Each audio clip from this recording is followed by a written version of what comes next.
Hello बच्चों, welcome to my channel study circle. आज मैं आप लोगों को समाचार लेखन में 12th के बच्चों को फिर आगे का जो बचा हुआ पोर्शन था, क्वेश्चन आंसर बचे हुए थे, उसको कराने जा रही हूँ। अभी तक मैंने आपको पिरामिड शैली के बारे में बताया था कि उसके कितने भाग होते हैं, किस तरीके से उसका प्रयोग किया जाता है।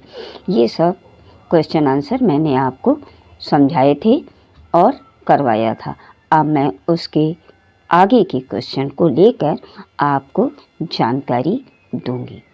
आप सभी ध्यानपूर्वक इन क्वेश्चन को पढ़कर याद करके अपनी परीक्षा में लिख सकते हैं। आइए देखते हैं क्वेश्चन नंबर 4। टेलीविज़न का जनसंचार माध्यम में क्या महत्व है? क्वेश्चन क्या है?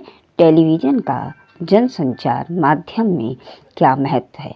अथवा एक दूसरा क्वेश्चन भी बनता है कि संचार माध्यमों में दूरदर्शन की भूमिका क्या होती है। ये दोनों क्वेश्चन आपके सिलेबस के हिसाब से काफ़ी महत्वपूर्ण हैं, इम्पॉर्टेंट हैं। आइए इनका आंसर देखते हैं। इसका उत्तर होगा टेलीविज़न का जनसंचार माध्यम विशेष महत्व है जो इस प्रकार है। विशेष महत्व है जो इस प्रकार है। क्या है? पॉइंट नंबर 1, टेलीविज़न जनसंचार का दृश्य एवं श्रव्य माध्यम है। 2 नंबर, इसके द्वारा हम खबरें देख भी सकते हैं और सुन भी सकते हैं। जैसा कि आप लोग देखते होंगे टीवी पे कि खबरें हम देखते भी हैं और उनको सुन भी सकते हैं। पॉइंट नंबर 3, इसमें समाचार देने के साथ साथ उनके दृश्य भी दिखाए जाते हैं। हम उनको साक्षात पिक्चर्स के रूप में देख पाते हैं। पॉइंट नंबर 4, उनके द्वारा कम से कम शब्दों में अधिक से अधिक समाचार प्रस्तुत किए जाते हैं। कम से कम शब्दों में समाचार प्रस्तुत किए जाते हैं। 5 नंबर पर देखते हैं, इसके द्वारा खबरों के साथ साथ उनके प्रमाण भी प्रस्तुत किए जाते हैं। क्या किया जाता है कि उनके साक्ष्य दिए जाते हैं कि ये खबर है और ये इसका साक्ष्य है। 6 नंबर पर देखते हैं, इसमें वाचक के द्वारा मुख्य समाचारों को पढ़ा जाता है। जो एंकर होता है उन मुख्य समाचारों को पढ़ता है और उसके बाद उन समाचारों से संबंधित, उससे रिलेटेड जो दृश्य होते हैं उनको प्रस्तुत करता है। इसके द्वारा घटनाओं का सीधा प्रसारण भी किया जाता है। तो ये इस प्रकार से सभी बच्चों ने ये देखा और समझा होगा कि टेलीविज़न किस प्रकार का माध्यम है। ये मतलब लोगों तक अपने समाचार कैसे पहुंचाता है। आगे देखते हैं क्वेश्चन नंबर 5। पत्रकारीय लेखन की परिभाषा लिखिए। पत्रकारीय लेखन की परिभाषा लिखिए। यह कितने प्रकार का होता है तथा पत्रकार कितने प्रकार के होते हैं? देखिए, इसमें 2 पोर्शन हैं क्वेश्चन के। एक तो पूछ लेगा कि पत्रकारी लेखन की परिभाषा लिखिए। पहले तो परिभाषा पूछ लेगा और दूसरे पत्रकार कितने प्रकार के होते हैं। तो देखिए, पहले हम देखते हैं कि पत्रकारी लेखन की परिभाषा क्या है। समाचार पत्र अथवा जनसंचार माध्यमों में कार्य करने वाले पत्रकार अपने पाठकों, दर्शकों तथा श्रोताओं तक सूचनाएं भेजने के लिए लेखन के विभिन्न तरीके अपनाते हैं, जिन्हें पत्रकारीय लेखन कहते हैं। जिन्हें पत्रकारी लेखन कहते हैं।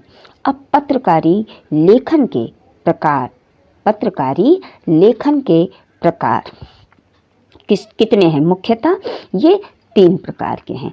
मुख्यतः 3 प्रकार के हैं। पहला नंबर आता है पूर्णकालिक लेखन। नीचे आप जैसा कि देख पाते होंगे स्क्रीन पे, पहला है पूर्णकालिक लेखन, नंबर 2 अंशकालिक लेखन और नंबर 3 है स्वतंत्र लेखन। तो पत्रकारी का जो नंबर 1 पॉइंट है पूर्णकालिक लेखन। इस लेखन में पत्रकार किसी समाचार संगठन के लिए नियमित रूप से नियमित वेतन प्राप्त करते हुए लिखता है। उसमें उसे नियमित माने रोज़ाना का लिखने का जो भत्ता है वो मिलता है, वेतन प्राप्त होता है। पॉइंट नंबर 2, अंशकालिक लेखन वह लेखन जिसमें पत्रकार अंशकालिक लेखन वह लेखन है जिसमें पत्रकार किसी समाचार संगठन के लिए निश्चित मानदेय के आधार पर लिखता है। इसमें क्या होता है, अंशकालिक लेखन में वह लेखन कि पत्रकार जो है वो किसी समाचार संगठन के लिए एक निश्चित मानदेय होता है कि आप ये खबर हमें लिख के दोगे और इसके लिए आपको इतना मानदेय मिलेगा। अब देखिए स्वतंत्र लेखन में क्या होता है। स्वतंत्र लेखन में क्या होता, वह लेखन जिसमें पत्रकार स्वतंत्र रूप से भुगतान के आधार पर विभिन्न समाचार पत्रों के लिए लेख लिखता है। स्वतंत्र लेखन वह है जिसमें पत्रकार अपने स्वतंत्र रूप से भुगतान के आधार पर विभिन्न समाचार पत्रों के लिए लेख लिखता है। उसका निश्चित नहीं होता कि वो किसी एक ही में लिखेगा, वो जहाँ से उसको पैसा प्राप्त होगा वो स्वतंत्र है, चाहे वो एक पेपर में लिखे, 2 में लिखे, 4 में लिखे, वो लिख सकता है। आगे देखते हैं, आइए पत्रकार के प्रकार। पत्रकार मुख्यतः 3 प्रकार के होते हैं, ये अभी तक आप लोगों ने जाना। अब इसके आगे हम देखते हैं अच्छे लेखन के लिए। प्रश्न नंबर 6 आता है अच्छे। ये सब हमारे देखिए समाचार लेखन से ही संबंधित हैं और जो मैं आपको बता रही हूँ क्योंकि इसमें से आपकी परीक्षा में कोई ना कोई प्रश्न आवश्यक रूप से इम्पॉर्टेंट है और आ सकता है।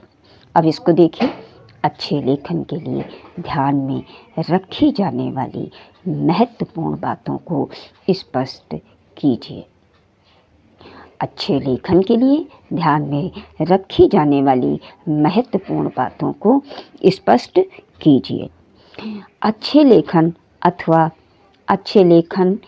अथवा आदर्श लेखन के लिए निम्नलिखित बातों का ध्यान रखना चाहिए। क्या, अब देखते हैं कि हमें किन किन बातों का, किन किन चीज़ों का ध्यान रखना होता है एक अच्छे लेख के लिए। तो सबसे पहले देखते हैं, भाषा जो है वो सरल होनी चाहिए, सहज और सामान्य बोलचाल की होनी चाहिए, जिससे हमारा लेख लोगों की समझ में आ सके और लोग उसको स्पष्ट रूप से पढ़कर समझ सकें। नंबर 2 देखते हैं, वाक्य छोटे छोटे होने चाहिए। ऐसा नहीं है कि भाषा बहुत गंभीर है, वाक्य बहुत लंबे लंबे हैं तो लोग उनको पढ़ने में ऊब जाएंगे और कठिन भाषा होने के कारण लोगों की समझ में भी नहीं आएगी। नंबर 3 पे कौन सी बात मुख्य है, संयुक्त और मिश्र वाक्य की अपेक्षा सरल वाक्यों का ही प्रयोग होना चाहिए। नंबर 4 सार्थक शब्दों का प्रयोग करना चाहिए। नंबर 5 अनावश्यक शब्दों के प्रयोग से बचना चाहिए। नंबर 6 देखते हैं, लेखन विविधता के लिए सामान्य मुहावरों और लोकोक्तियों का प्रयोग करना चाहिए। लेखन विविधता मतलब उसने विविधता दिखाने के लिए कहीं कहीं पे मुहावरों का भी प्रयोग कर देना चाहिए जो हमारे लेखन को रोचक बनाएंगे। आदर्श लेखन के लिए सुप्रसिद्ध लेखकों की रचनाएं पढ़नी चाहिए और इसके लिए हमें क्या है, जो प्रसिद्ध लेखक हैं उनके लेखों को, उनकी रचनाओं को अवश्य पढ़ना चाहिए। आगे देखिए, लेखन में कसावट जरूर होनी चाहिए। कसावट का मतलब है जो शब्द हमने प्रयोग किए हैं उनका गंभीर होना, उनके शब्दों का अर्थ होना आवश्यक होता है।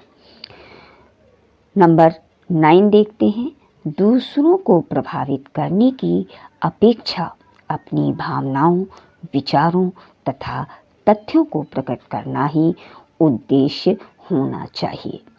मतलब ये नहीं सोचना चाहिए कि इससे हमारे लेख से दूसरा प्रभावित हो, नहीं, हमें अपने भावों, विचारों और तथ्यों को प्रकट करने को ही महत्व देना चाहिए, हमारा वो उद्देश्य होना चाहिए। 10 नंबर देखते हैं, लेखन को दोबारा पढ़कर उसमें से अशुद्धियों को दूर करना चाहिए। जब हम अपना लेख लिख लें तो उसे हमें एक बार रिपीट जरूर करना चाहिए, उसको दोहरा के पढ़ना चाहिए। यदि उसमें कोई भी गलती रह जाती है तो उसको हम दूर कर सकते हैं, उसमें की अशुद्धियाँ निकाल के और उसको शुद्ध कर सकते हैं। आगे देखते हैं 11 नंबर का पॉइंट जो है, विश्व तथा अपने आसपास घटित होने वाली घटनाओं, समाज और पर्यावरण पर दृष्टि अवश्य रखनी चाहिए। 12 नंबर पे देखते हैं, लेखक में तथ्यों को जुटाने तथा किसी विषय पर गंभीरता से विचार करने का धैर्य होना चाहिए। ये सब प्रमुख बातें हैं एक अच्छे लेख को लिखने के लिए। अब बच्चों, मैं आपसे ये कहना चाहती हूँ कि यदि आप मेरे चैनल पर नए हैं तो मेरे चैनल को सब्सक्राइब जरूर करें, शेयर करें और लाइक करें। आगे आइए देखते हैं प्रश्न नंबर 7। समाचार लेखन के 6 ककारों का वर्णन कीजिए। ये देखिए, ये बहुत ही महत्वपूर्ण प्रश्न है, इम्पॉर्टेंट है। इसको आप अपनी कॉपी में लिख लीजिएगा कि ककारों का प्रयोग और ककारों का वर्णन अवश्य ही पूछा जाता है। तो आइए देखते हैं ककार जो हैं, 6 ककार से क्या तात्पर्य है, स्पष्ट कीजिए। अब 6 ककारों से तात्पर्य है समाचार लेखन में क्या क्या। अब इसको आप बिल्कुल क्रम से देखिए। समाचार लेखन में कब, कहाँ, कैसे, क्या, कौन, क्यों, इन्हीं 6 प्रश्नों को 6 ककार कहते हैं। क्या क्या? कब, कहाँ, कैसे, क्या, कौन, क्यों, ये हमारे 6 ककार हैं।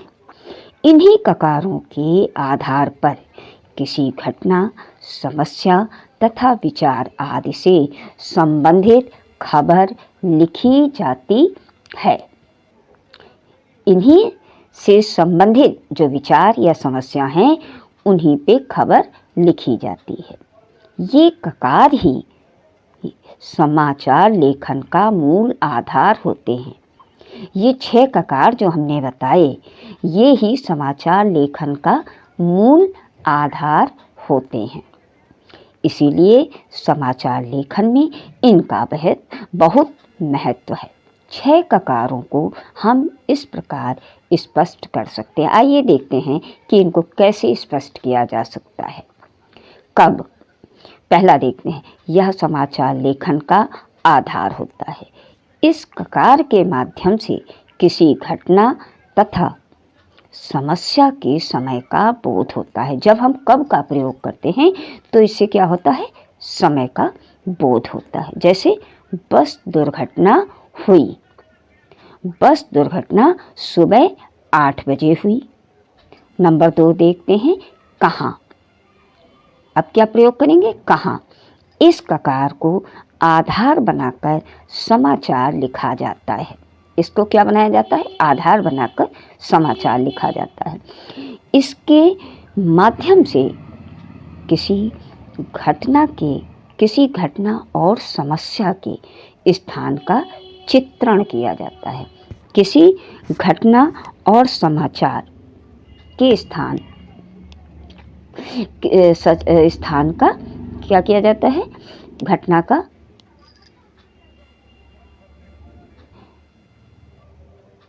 इसके माध्यम से किसी घटना और समस्या के स्थान का चित्रण किया जाता है।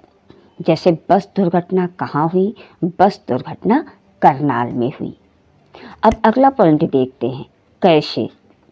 कैसे, इस ककार के द्वारा समाचार का विश्लेषण, वितरण तथा व्याख्या की जाती है।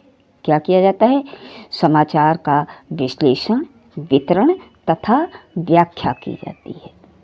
क्या, अगला पॉइंट आता है क्या।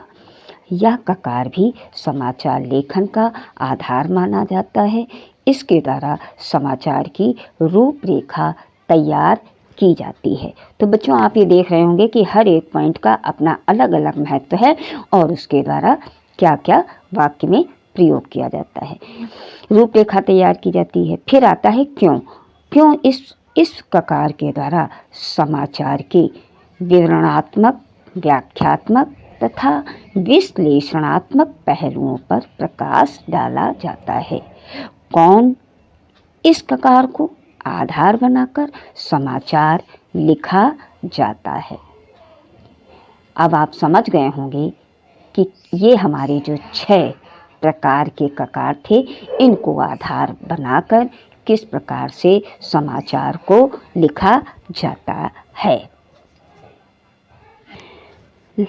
आशा है बच्चों आप लोगों को ये समझ में आया होगा समाचार लेखन की विधियाँ, 6 प्रकार के ककार। यदि आपको ये वीडियो पसंद आया हो तो हमारे वीडियो को लाइक करें, सब्सक्राइब करें एवं शेयर करें। आगे के प्रश्नों को मैं नेक्स्ट वीडियो में लेकर आऊँगी। नमस्कार बच्चों।